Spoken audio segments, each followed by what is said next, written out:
નમસ્કાર ખેડૂત મિત્રો, આજે આપણે રાજગઢ ગામની વિઝિટમાં છીએ.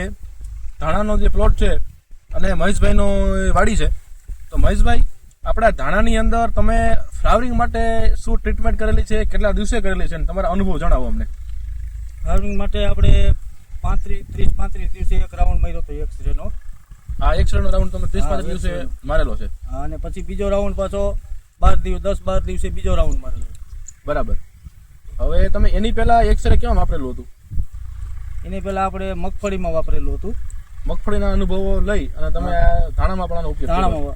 ધાણીમાં વાપર્યું. બરાબર. હવે ધાણીમાં તમે બીજી ફાલની દવા ઉપયોગ કરતા હોય અને આપણું એક્સરેનો ઉપયોગ કર્યો છે, એમાં તમને તફાવત શું જોવા મળે એ જણાવો અમને. તફાવત એ જોવા મળ્યો કે આમાં ટૂંકી કાતરીએ બધે ફાલ લાગ્યો છે અને બહુ સારો ફાલ લાગ્યો છે.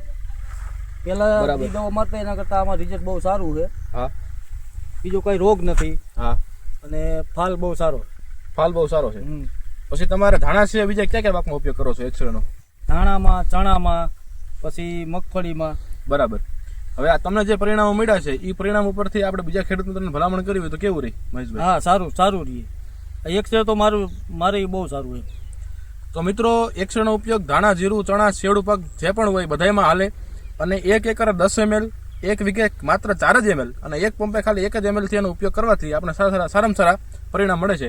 આપણે વિડીયોના માધ્યમથી જોઈ શકીએ છીએ. આ ધાણા છે એમાં મસ્ત એકદમ ફ્લાવરિંગ લાગી ગયું છે. ધન્યવાદ.